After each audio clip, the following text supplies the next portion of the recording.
Всем привет! Сегодня готовлю венское печенье с вишней. Для приготовления теста нам понадобятся продукты, список которых вы видите на экране. Добавлю, что сливочное масло должно быть комнатной температуры. Для начинки понадобится вишня, сахар и крахмал. Крахмал можно взять как кукурузный, так и картофельный. Вишню можно использовать как замороженную, так и свежую. Ставим ее на средний огонь и доводим до кипения. Тем временем крахмал смешиваем с сахарным песком. Хорошенько все перемешиваем, и как только наша вишня закипит, добавим муку с крахмалом и хорошенько все перемешаем.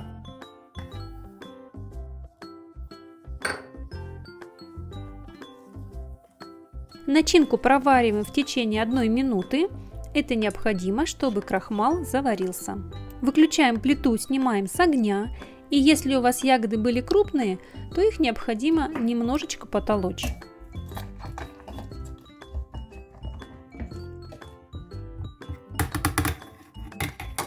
Для того, чтобы остудить начинку, ее необходимо переложить в емкость большего объема и распределить по дну. Закрываем в контакт пищевой пленкой или полиэтиленовым пакетом и отправляем охладиться либо в холодильник, либо на балкон, или можно поставить нашу емкость в емкость большего размера, наполненную холодной водой. Для приготовления теста размягченное сливочное масло смешаем с сахарным песком. Объединим до однородности.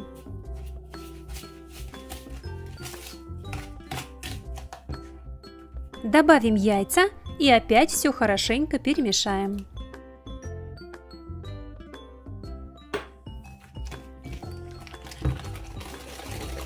Последним добавляем ванилин или ванильную эссенцию. Также подойдет любой другой ванилин, хоть кристаллический, хоть порошковый.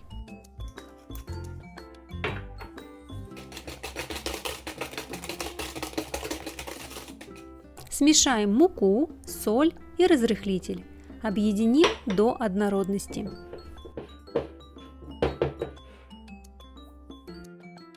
Теперь необходимо сухую смесь объединить с жидкой и быстро замесить тесто.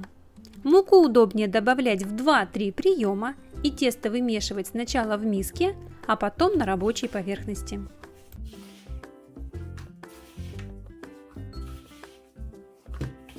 Тесто слишком долго вымешивать не нужно, чтобы оно у нас не затянулось. Тесто должно получиться мягким и пластичным. Как только замесили, можно сразу работать. От полученного куска необходимо отрезать примерно 1/3, положить в полиэтиленовый пакет или завернуть в пленку и убрать в морозилку. Этот кусочек нам понадобится для посыпки печенья сверху. Оставшееся тесто я раскатываю на листе пергаментной бумаги, вырезанным по размерам дна моего противня. Мой размер 42 на 30 сантиметров, у меня стандартный противень. И пласт теста необходимо раскатать таким образом, чтобы его размер совпал с размером пергаментной бумаги. Если где-то у вас не хватает теста, то отрезаем там, где его излишек, и докладываем туда, где не достает. В самом конце подрезаем все края, как я уже сказала, по размеру пергаментной бумаги, и оставшееся тесто собираем в кусок и отправляем к нашему тесту в морозилку. Начинка остыла.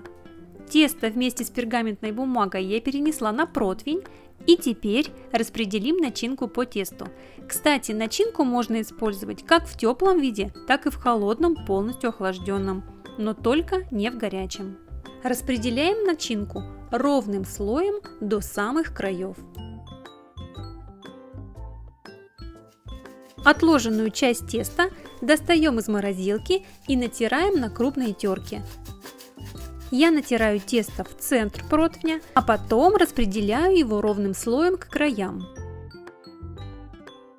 Похлопывающими движениями немного прижмем тесто и отправим его в хорошо разогретую духовку до 180 градусов, примерно на 30-40 минут. Готовность печенья определяем по золотистому цвету. Дайте ему остыть в течение примерно 5 минут, снимите с противня вместе с пергаментной бумагой и еще теплым порежьте на кусочки.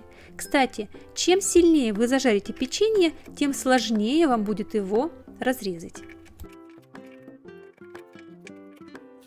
Печенье можно порезать любой формы, хоть на ромбики, хоть на квадратики, кому как нравится. Выложите печенье на сервировочное блюдо, и его тут же можно кушать. Оно очень красивое, очень вкусное и благодаря ванили и вишне очень ароматное. Посмотрите, какое оно получается нежное, мягкое и рассыпчатое. Обязательно приготовьте венское печенье с вишней. Кстати, если вам неохота возиться с начинкой, то вишню можно заменить на варенье. Варенье можно взять, конечно, любое, но лучше подойдет вишневое. На этом я заканчиваю свое видео. Всем удачи в приготовлении и пока!